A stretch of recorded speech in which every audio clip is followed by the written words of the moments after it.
Welcome. We are going into one of the most sensational, and I think you'll agree, one of the most technically complex criminal cases of the late 20th century. Absolutely. The trials of Claus von Bülow. It's a story that really has all the dramatic elements. You've got immense inherited wealth, high society scandal. Stretching from Newport, Rhode Island to New York to London. And at the center of it all, a mysterious medical emergency that captivated the entire world and a legal drama that is truly unprecedented.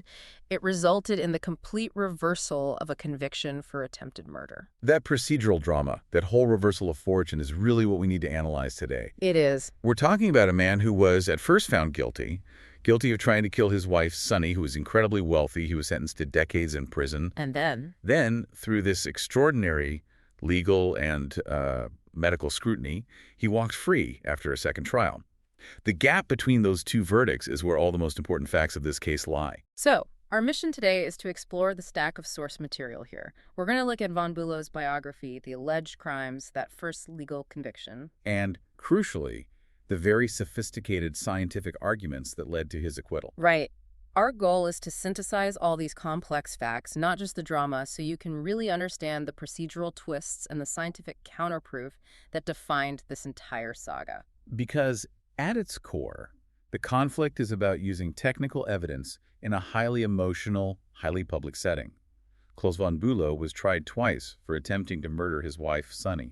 The method alleged was a secret injection of a potentially fatal dose of insulin, Which left her in a persistent vegetative state. He was convicted in 1982, but then found not guilty just 3 years later.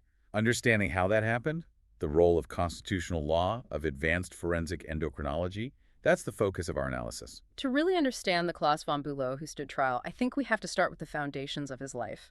And it's a foundation marked by, well, a shifting identity and what looks like strategic social climbing.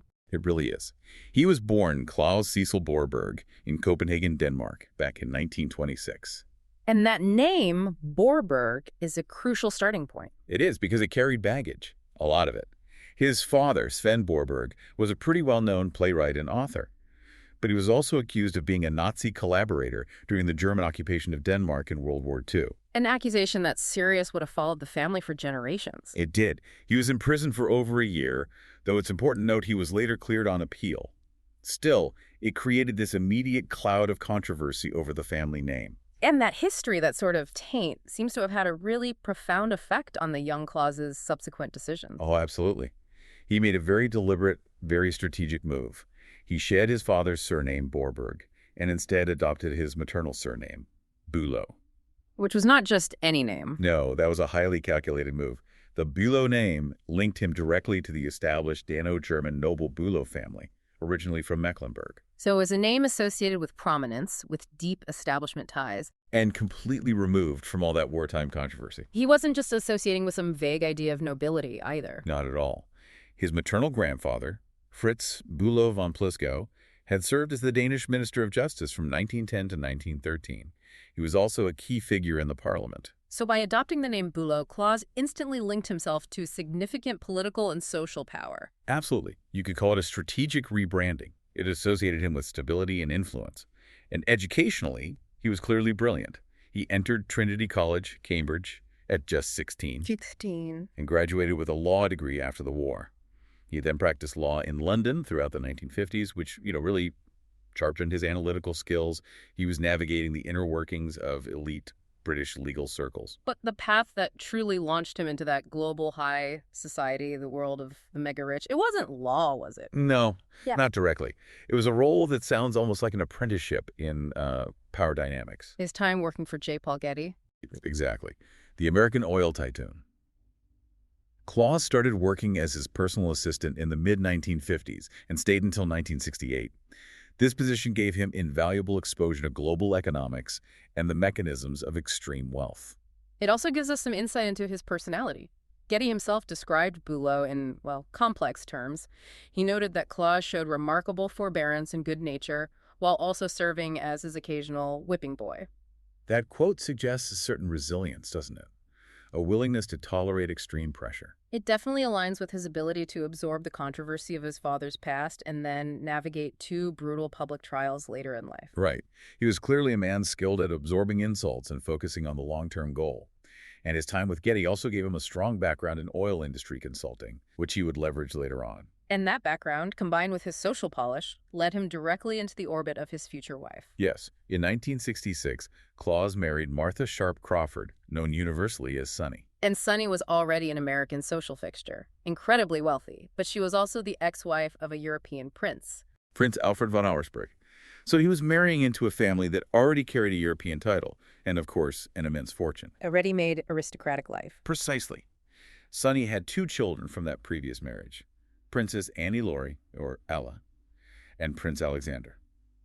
Claus married her after a 2-year secret liaison, which cemented his place in that transatlantic elite society. A year later, they had their only child together. Cosima von Bülow, born in New York City in 1967. So the stage was set. You have this family, divided by prior marriages but united by unbelievable wealth, living between New York and their massive estate in Newport, Rhode Island.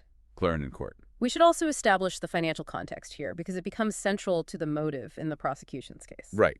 While von Bülow did work as a consultant to oil companies, the overwhelming financial reality was Sunny's inherited fortune. It was her money. It was a lifestyle based entirely on her money. And that imbalance, combined with the expectations of that society, formed the crucial backdrop to the ensuing medical catastrophe. This seemingly idyllic, but as you said, financially complex backdrop just shatters around the holiday season of 1979. Let's outline the timeline of the 2 critical events that led to the trials. The first incident happened during Christmas of '79. Sunny fell into a sudden coma. It was terrifying, but she did recover, relatively quickly and completely. So at the time, it was treated as a severe medical episode. Exactly. But it certainly raised questions about her underlying health. Then the true catastrophe, the one that defined the rest of their lives, happened exactly 1 year later. During the following Christmas season in 1980, Sunny fell into a second coma, and this time it was permanent. She remained in a persistent vegetative state until her death, nearly 3 decades later, in 2008. And once the police got involved, which was fueled by suspicion from Sunny's children from her first marriage, The investigation started to coalesce around a very specific and very dramatic prosecution theory regarding both Claus's motive and his method. let's talk about that motive first. The prosecution painted a picture of a man who was trapped. They did. They argued that Claus was intensely unhappy in his marriage and was desperately in love with his mistress, Alexandra Isles. A known soap opera actress. Right. And the narrative was simple. Claus wanted both the freedom to marry Alexandra and Sunny's vast fortune, which he feared he would lose entirely in a divorce. And the alleged method was crucial to the entire case because it seemed so carefully planned, so deceptive. Indeed. The prosecution argued that the only way to achieve both of his goals, the wealth and the freedom, without drawing immediate suspicion, was for Sunny to die what looked like a natural death. And the specific method they alleged Claus chose was secretly injecting her with an overdose of insulin. Right. Why is insulin such an insidious choice for a purported murder weapon? Well, because insulin is a hormone that's naturally present in the body. If you administer it externally or exogenously, it causes catastrophic hypoglycemia, Dangerously low blood sugar. which leads to brain damage and coma. So a medical examiner has to differentiate between the body producing too much insulin on its own, which is a very rare medical condition, and someone injecting it. The prosecution noted this very difficulty in tracing it was exactly why Claus allegedly chose it. So what physical and medical evidence did the prosecution actually present in that first trial to support this theory? They relied heavily on 2 major pillars. First, the medical evidence from the second coma.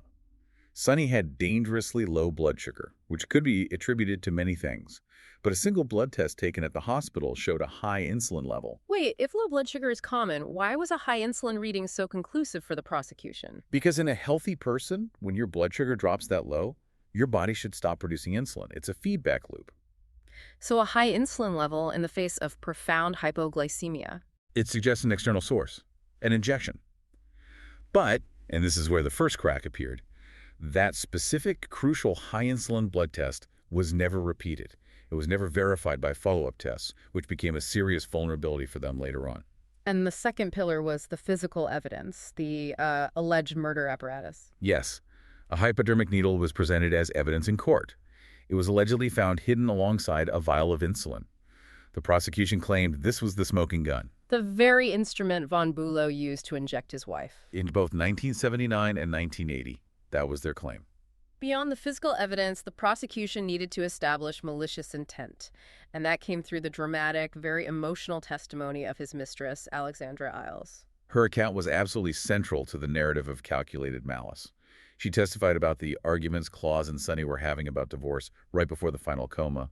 She recalled that Sunny had consumed both eggnog and seconal, a powerful barbiturate. And then came the quote that suggested Claus was just, knowingly watching his wife deteriorate. She repeated his words, which were devastating for the jury to hear. Claus admitted seeing her take the seconal, and then, according to Iles, he described the following day, stating that he watched her knowing that she was in a bad way all day, and watched her, and watched her. That paints a picture of extreme cruelty. A calculated waiting game. It does. It's damning. But it's vital to note that even in this quote, there was a point of confusion for the motive. How so? Alexandra Iles concluded his quote by saying that Claus finally decided he couldn't go through with it, and he called the doctor and saved her life. So while the account established a clear delay in malice, it ended with him stepping back, which kind of undermines the clear intent to murder. Despite that contradiction, though, the first jury in Newport, Rhode Island, they were persuaded by the overall narrative. Completely. The alleged motive, the high insulin level, and the physical presence of that needle and vial. They were convinced. In 1982, von Bülow was found guilty on both counts of attempted murder. He was handed a harsh 30-year prison sentence. But crucially for the legal fight ahead, he was immediately granted a $1 million bail pending his appeal. Which ensured he remained free for the entire duration of the next critical phase of his legal battle. To go from a 30-year sentence to complete freedom, that requires an extraordinary legal intervention. It does. And this transition, which brings us to the appeal, is where the focus shifted entirely from the facts of the crime to the integrity of the constitutional process. The legal defense Claus von Bülow assembled after his conviction was just unprecedented in its star power and its strategic brilliance. He hired Alan Dershowitz, The famed constitutional law professor from Harvard Law School. right, as his chief counsel and, critically, as the overall strategist for the appeal and the second trial. Dershowitz wasn't just a figurehead either. He mobilized an entire legal campaign. We should note the caliber of the students he had working on this case at Harvard. Yes, people like Jim Cramer, now known for financial commentary, and Eliot Spitzer, who would later become New York's Attorney General and Governor. It was a high-stakes team for a high-stakes problem. It was. And while Thomas Puccio, a former federal prosecutor, was hired to lead the actual defense team in the courtroom for the second trial, Dershowitz's work focused like a laser on procedural violations. So he decided the fastest path to acquittal wasn't to debate the medical facts just yet. No, it was to dismantle the foundation upon which the first trial rested, the physical evidence. So the conviction was reversed not because the jury was wrong about the medical cause, but because the evidence itself, the needle and insulin, was obtained illegally. That is the absolute key to the appeal phase. This brings us to the story of the infamous black bag and the actions of Sunny's family after that second coma. Her children, specifically. The family, Sunny's 2 children, a maid and a private investigator named Edwin Lambert, they were intensely suspicious of Claus. And their suspicion focused on a specific locked space in the Clarendon Court mansion. Right. They noted a closet that Claus had allegedly been seen locking, a closet that was usually kept open. They believed, or at least they hoped, it contained incriminating evidence linking him directly to the comas. And they were determined to get inside. And they did this by resorting to deception and essentially breaking and entering. What exactly did they do? The source material details a really dramatic sequence. They hired a locksmith to drive to the mansion, and they lied to him, telling him that one of them owned the house to justify breaking the lock. But the plan hit a snag. A momentary one. When the locksmith arrived, he insisted they try to find the key first. And in a bizarre turn of fortune, they actually found one. They did. An associate of their attorney ultimately located a key in von Bülow's personal desk that unlocked the closet. The family then opened it and found the critical evidence, the black bag. Containing the syringes and the insulin vial, the alleged smoking gun. Exactly. Right. And this action, entering a locked private space without permission or a warrant, is clearly illegal. But the circumstances around the discovery of the evidence further complicated the matter for the prosecution. How so? The initial accounts given about the locksmith were contradictory, which immediately cast a shadow over the whole search. Initially, Reports suggested the locksmith was paid and left before the closet was opened. Which would imply the family acted purely on their own. Right. But the men involved later recanted that version. They insisted the locksmith was present when they entered the closet and found the evidence. This constant shifting of the story just underscored the improper nature of the whole thing. The defense's argument, led by Dershowitz, must have focused entirely on that process. That's what he did. Dershowitz argued that regardless of who initially seized the evidence, the subsequent actions of the state violated constitutional law. So the crucial issue wasn't the illegal private search. No, because the family were not state actors. The issue was what the prosecution did next. And what was that fatal error? The prosecution, once they got the contents of the black bag, they proceeded to conduct scientific testing forensic analysis on the needle and the vial without ever getting a search warrant. And that action turned the private, unethical search into a state constitutional violation. Let's pause here, because this is the core of the reversal. For you listening, why does a prosecution testing evidence without a warrant destroy the entire case? It's about the Fourth Amendment, right? Protection against unreasonable searches and seizures. That's the fundamental concept. When the state takes possession of private property, they have to follow procedure. Scientific testing fundamentally alters the evidence and is considered a further search.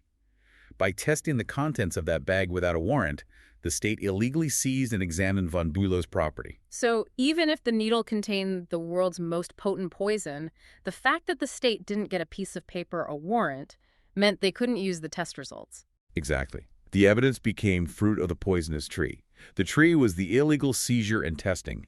Anything that sprang from that illegal act, the analysis, the results, any testimony based on it, was inadmissible. And in 1984, the Rhode Island Supreme Court agreed. They did. They reversed both convictions.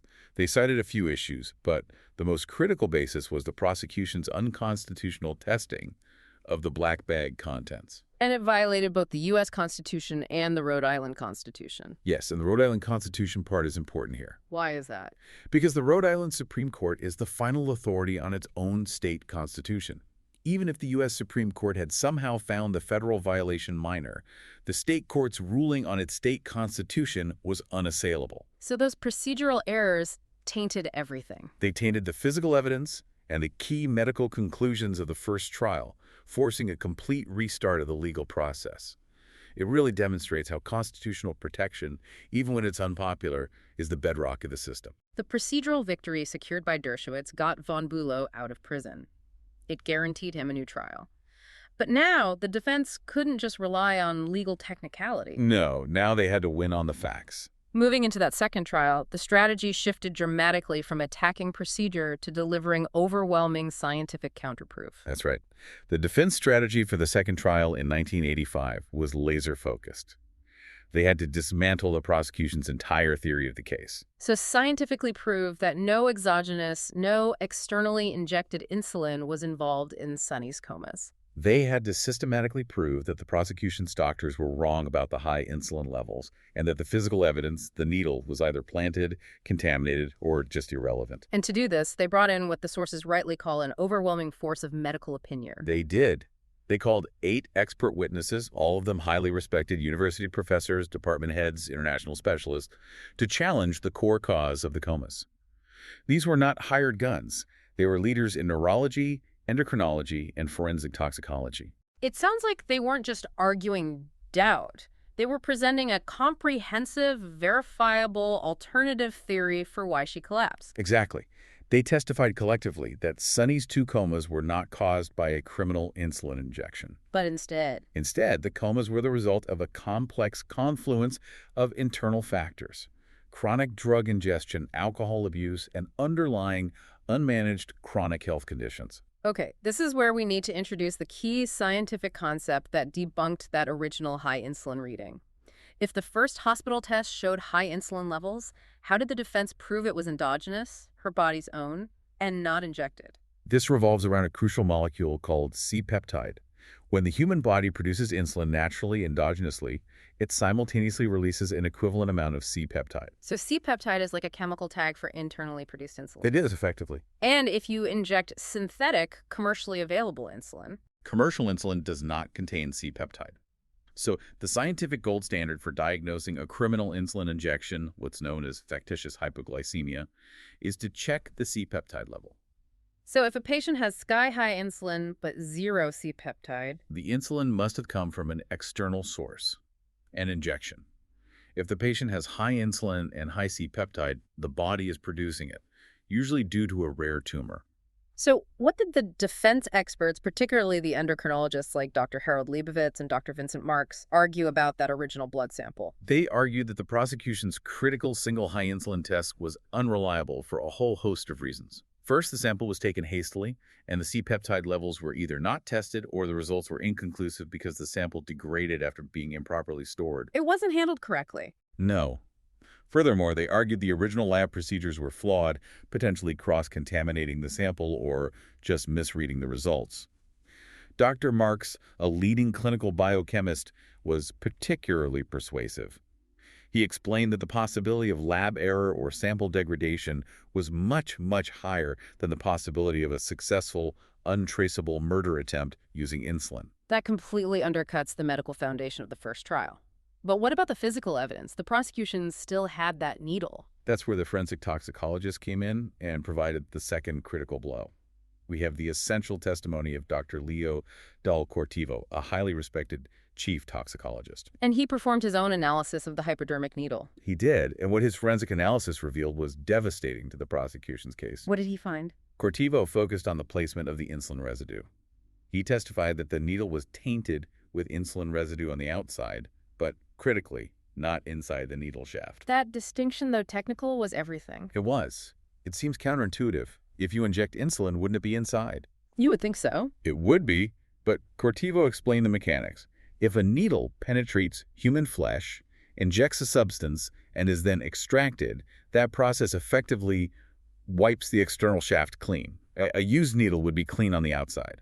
But the needle they found had insulin on the outside, but not enough inside. Precisely. Cortivo concluded that the needle had been dipped in insulin, or maybe just placed near the open vial, but it had not been injected into a person. So it suggested the needle was either contaminated during evidence gathering, Or that it was staged to look incriminating. It completely turned the supposed smoking gun into a non-firing, contaminated piece of metal. beyond debunking the weapon, the defense also had to offer a plausible, verifiable, alternative explanation for why Sunny fell into those comas. And that's where the evidence of self-administration came in. The defense presented hospital admission records from just 3 weeks before her final, irreversible coma. These were indisputable medical facts. And what did those records confirm about her previous health crises? They showed that Sunny had ingested at least 73 aspirin tablets during a half-hour period. 73. 73 aspirin is a massive, life-threatening dose. The defense argued this quantity could only have been self-administered and provided compelling evidence about her mental state, her history of substance abuse, and her clear propensity for taking large, potentially lethal quantities of drugs. If she was ingesting that much aspirin, combined with her noted use of powerful barbiturates like Secnol and alcohol, the defense could easily argue the comas were accidental overdoses, or even self-harm attempts. That was the synthesis the defense experts provided. They argued that Sunny was suffering from what's called polypharmacy, the simultaneous ingestion of multiple medications, often mixed with alcohol. So her comas were attributed to the cumulative toxic effect of all these ingested drugs. Combined with her underlying diabetes and potential depression, leading to respiratory failure and then irreversible brain damage. This argument wasn't sensational, but it was scientifically robust. The caliber of this expert defense team is worth repeating. You had Dr. John Corona, chairman of neurology at Cornell, Dr. Ralph DeFranzo from Yale, Dr. Daniel Foster from UT Southwestern. These were not obscure figures. No, they represented the pinnacle of medical expertise in their fields. By bringing in such overwhelming high-profile authority and having them systematically destroy the prosecution's theories, the defense created an insurmountable wall of reasonable doubt for the second jury. The outcome of that strategic and scientific dismantling was, I suppose, inevitable. It was. In 1985, von Bülow was acquitted on both counts. The difference between the two outcomes, guilty in 82, not guilty in 85, it didn't rest on new evidence, but on the application of constitutional law and the power of superior scientific expert testimony. With the verdict delivered and Claus von Bülow found not guilty, his association with American high society really came to an end. What happened to him after the acquittal? After being cleared, Claus von Bülow permanently relocated. He made his home in London and lived a relatively quiet life, though he would occasionally resurface at social events, sometimes attending Broadway opening nights or functions in Manhattan. He lived to be quite old. He did. He passed away in 2019 at the age of 92. I think the most fascinating part of his life post-acquittal is that anecdote Alan Dershowitz shared. It perfectly captures the tension between the legal reality and the public's desire for a dramatic criminal. Oh, the dinner party story. It's legendary. Dershowitz recounts that after the acquittal, von Bülow invited him to a dinner. Dershowitz was cautious, saying he'd only attend if it wasn't a victory party. And von Bülow assured him it was just a dinner with several interesting friends. One of whom was the acclaimed novelist Norman Mailer, a man known for his deep fascination with crime, with violence, and, well, with dramatic villains. During the dinner, Dershowitz, the methodical lawyer, felt he had to explain why von Bülow was innocent. He outlined the forensic details, the C-peptide issues, the flawed testing, the proof the needle was contaminated. He explained the technical, boring, but true reasons for the acquittal. And Mailer's reaction cuts straight to the heart of what the public wants from a story like this. It does.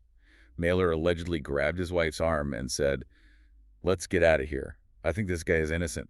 I thought we were going to be having dinner with the man who actually tried to kill his wife. This is boring." That quote perfectly illustrates the conflict in these high-profile trials. The legal system is seeking technical truth, which is often complex and dry. While the public, and by extension the media, craves a clear narrative of villainy and drama. Once the facts undermine the narrative of the sinister husband, the story lost its appeal for someone like Mailer. It speaks volumes about the celebrity aspect of criminal justice.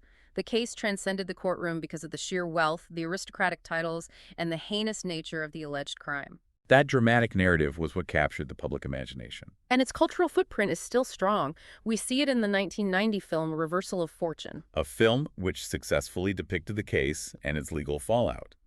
And Jeremy Irons, who played Claus von Bülow, won the Academy Award for Best Actor for his chilling, complex portrayal. That film really cemented the image of von Bülow and, importantly, highlighted the crucial role Dershowitz and his legal strategy played in securing the acquittal. It focused heavily on the procedural errors of the original investigation. And for a rather peculiar literary allusion that shows how deeply this name penetrated the culture. The characters Klaus and Sunny Baudelaire from Lemony Snicket's, a series of unfortunate events, are named after Claus and Sunny von Bülow. That level of recognition just confirms the case's status as a true legal and social landmark. As we conclude this analysis of the source material, the central learning from the Claus von Bülow saga isn't just about the socialite drama. It's about the delicate and often flawed nature of justice when it's applied to complex science. I agree. The reversal hinged on two pillars. First, serious legal procedural missteps, that illegal search and testing of the black bag. And second, the subsequent deployment of overwhelming, sophisticated medical counter-evidence that scientifically dismantled the prosecution's theory.